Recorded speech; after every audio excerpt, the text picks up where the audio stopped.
बिस्मिल्लाहिर्रहमानिर्रहीम वबिही नस्तईन वसल्लल्लाहु अला नबील करीम। हज़रात, आज की नशिस्त में हम एक मुज्तहिदाना बसीरत की हामिल शख्सियत के ज़िक्र का शर्फ हासिल कर रहे हैं। ये 1888 मक्का में पैदा हुआ और 1958 में वज़ीर आज़ाद हिंदुस्तान के वज़ीर तालीम की हैसियत से दिल्ली में उसका इंतकाल हुआ। दीनो दुनिया की ये जामे तरीन शख्सियत है। मुज्तहिदाना बसीरत की हामिल शख्सियत थी। ये बैक वक्त अदीब, सियासतदां और सलफ सालेहीन का नमूना इब्न तैमिया रहमतुल्लाह अलैह का जानशीन था। कुव्वत हाफ़ज़ा व कुव्वत बसीरत इंतहा को पहुंची हुई थी। ये दीन का अजीम स्कॉलर था। भारत की आज़ादी के लिए उसने तकरीबन 10 साल जेल के गुजारे। एक तखमीने के मुताबिक जिंदगी का हर 7वां हिस्सा जेल में गुजरा है। यानी हफ्ते में 7 दिन होते हैं, अगर जिंदगी का शुमार किया जाए तो 7 दिनों में से एक दिन आपका जेल में गुजरा है। यानी अगर तकरीबन आपकी उम्र 68 साल या कुछ कम महीने 70 साल मान लिए जाएं तो 10 साल आपके जेल में गुजरे हैं। ये गूनागू सलाहियतों की मालिक शख्सियत थी। उसका जिक्र, उसके खवास और उसकी कैफियत को और उसकी खुसूसियात का के जिक्र का यहाँ मौका नहीं है। आज हम एक ख़ास हिस्से की तरफ आपकी तवज्जो मबजूल कराना चाहते हैं। वो ये है कि अगर कोई मुझसे सवाल करे कि मौलाना अबुल कलाम आज़ाद का सबसे बड़ा कारनामा क्या है, तो मेरा जवाब ये होगा कि मौलाना अबुल कलाम आज़ाद का सबसे बड़ा कारनामा और सारी दुनिया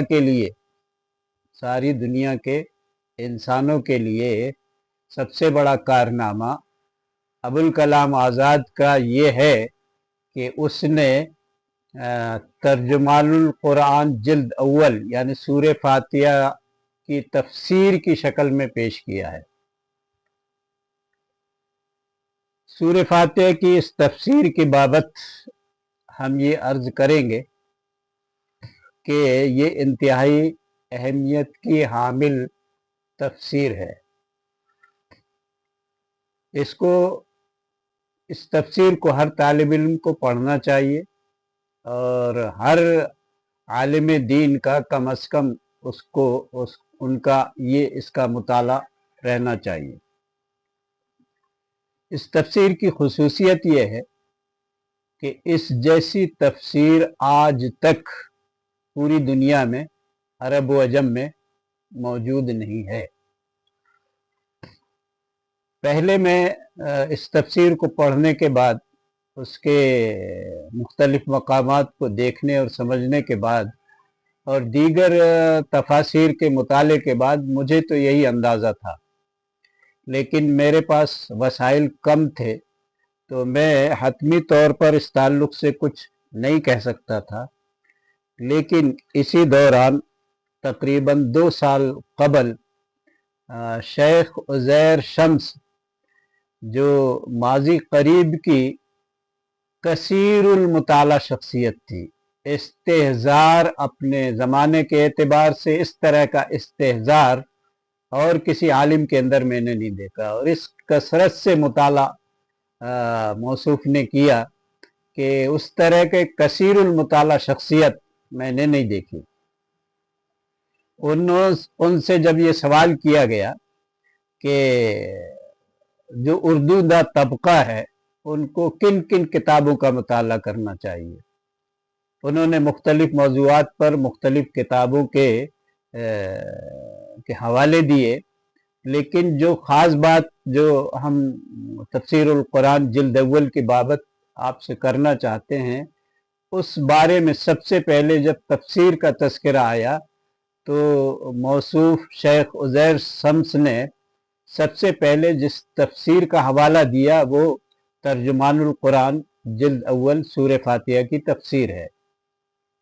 उसके बाबत उन्होंने कहा कि मुतक़द्दिमीन में जैसे सूफिया ने सूरह फातिहा की तफासिर लिखी हैं, इसी तरह इमाम राजी ने मफातिहुल गैब करके एक तफसीर लिखी है, और इमाम इब्न तैमिया के मशहूर शागिर्द इब्न क़य्यिम ने मदारिजुस सालिकीन सूरह फातिहा की तफसीर लिखी है।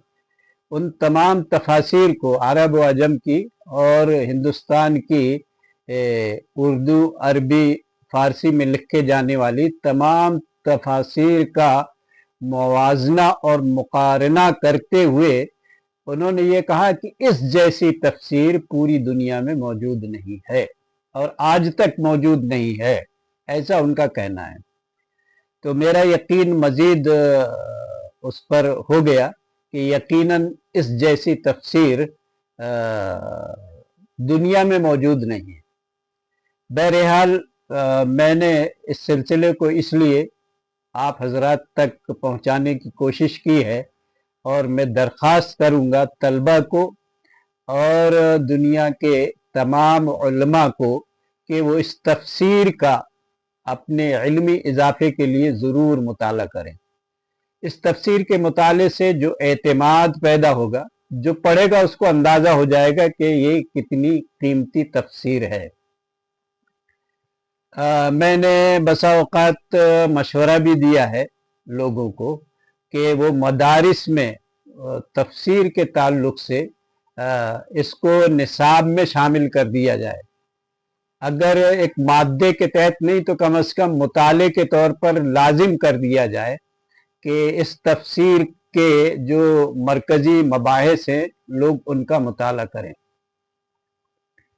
तो ये तफसीर इस कदर अहमियत की हामिल है, और मैं भी तमाम अहबाब से दरख्वास्त करूँगा जो भी इल्मी ज़ौक़ और शौक़ रखते हैं वो इस तफसीर का ज़रूर मुताला करें। इससे दीनी मालूमात में एक बड़ा एतमाद आपको नसीब होगा। इस तफसीर की खुसूसियत यह है कि इन्होंने लफ्ज़ अल्लाह और अल्लाह की रहमत, रुबूबियत और अदल को और मालिक यौमिद्दीन को बड़े अनोखे और निराले अंदाज से उसकी तफसील बयान की है, और बाद में अस्मा और सिफ़ात का जिक्र करने के बाद दुनिया के मज़ाहिब का मुक़ारना और मुवाज़ना भी किया है जो इंतहाई कीमती है। मुझे उम्मीद है कि आप हजरात इस तफसीर से ज़रूर इस्तिफ़ादा करेंगे। इस तफसीर की अहमियत के पेश नज़र मैंने शेख सलाहुद्दीन मकबूल जो इस वक्त कुवैत में मौजूद हैं उनसे ये दरख्वास्त करने के लिए कि आपने तज़किरा का अरबी कर दिया है, उर्दू से अरबी कर दिया है, ये एक बहुत बड़ा कारनामा है आपका, लेकिन अगर आप इस तफसीर का अरबी कर दें तो ये दुनिया के लिए एक बहुत बड़ा ज़ख़ीरा और बहुत बड़ा इल्मी कारनामा होगा, और अहले अरब भी इस तफसीर से इस्तिफ़ादा कर सकेंगे। इस खातिर मैंने 2 दिन कबल शेख सलाहुद्दीन मकबूल को फ़ोन किया था, उनसे राब्ता भी हुआ, और उन्होंने अपनी मसरूफ़ियत की बिना पर माज़रत चाही, लेकिन उन्होंने एक इशारा कर दिया कि जामिया मोहम्मदिया मंसूरा के डॉक्टर यूसुफ तलहा ان کے بیٹے حماد یوسف نے غالباً اس پر کام کیا ہے۔ جب میں نے شیخ طلحہ سے اور ان کے بیٹے حماد طلحہ سے جب استفسار کیا تو میری خوشی کی انتہا نہ رہی کہ انہوں نے اس تفسیر کا عربی کر لیا ہے، اس کا مراجعہ باقی ہے۔ تو اللہ کے فضل و کرم سے ایک بڑا کام ہو گیا ہے۔